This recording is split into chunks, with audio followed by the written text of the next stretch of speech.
Hi, and welcome back to the Senior Network. We're having a great time, Yes, obviously. we are. And we are now joined by Becky Davis of the Cypress. Glad to have you. Thank you for having me And again. LaToya Waldo with Comfort Keepers. Thank you. Good to see you again. Good to see you guys. I'll tell you, we've had spirited discussions even getting ready to go on the air, which has kind of been fun. And we've been talking about all of the differences with insurance and secondary and Medicare and how there are changes. And it was funny as we were sort of just having a casual conversation. Well, the next thing Greg notices, we're all hunkered in, kind of listening, because we were talking about trends, what's going on in the field, in your fields. I'm more the lay person listening, trying to understand as I get older and have older parents what to expect. So from everyone, I'm really curious about what you're seeing.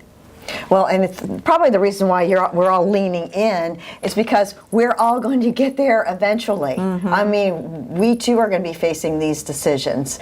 And like I was saying, well, when I asked Debbie, I said, I don't want to make this political, but maybe we should talk about the future of Medicare. Exactly. And how that's going to affect everyone, which we still don't know yet. Changes every day. Yeah, it changes every day. It's a moving target.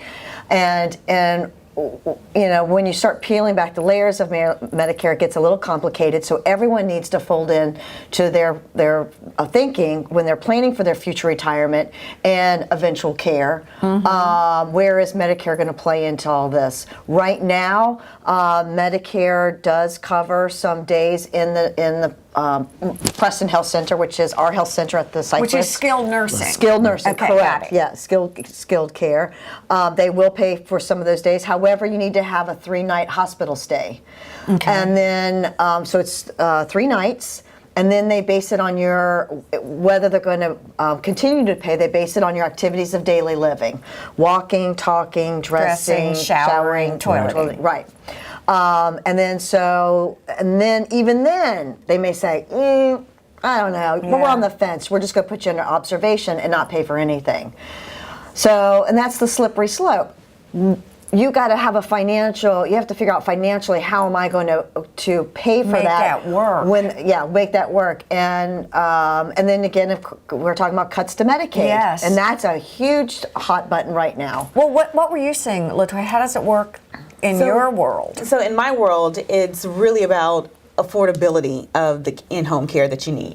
So with these impending cuts, or maybe not impending cuts, just this uncertainty of what Medicaid is going to do, we understand it's particularly in-home care, it's one avenue of ways to afford in-home care.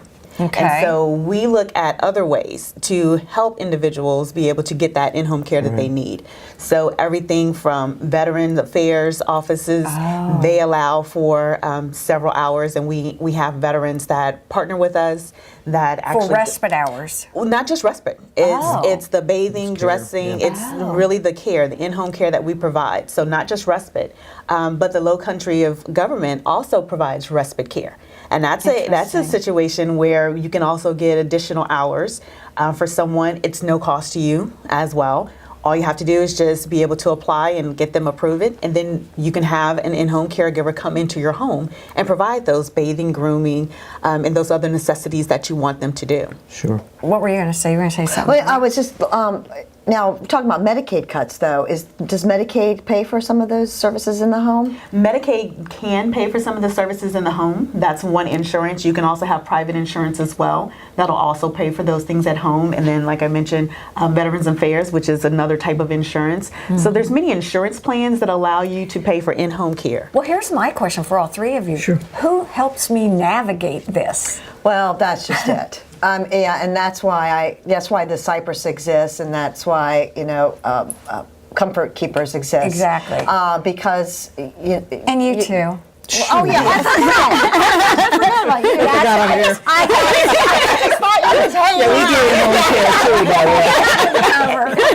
Sorry about that. Yeah, sorry about you. So I mean, depending on what your socioeconomic background looks like, you need to come up with a plan, and whether that means the Cypress, affordability, with the Cypress, or Comfort Keepers, or Right at Home, or anything, or whatever. And read your insurance policies. Yeah, and it could be a combination of different payments. Exactly. Can it really? Yes, We're going to take a quick break. This is so interesting. I think we all I worry about aging in place. I want to do that. But when I hear about Medicaid, Medicare, supplementary, I think it's really overwhelming. So stay with us. We'll be back. There's a lot more to come.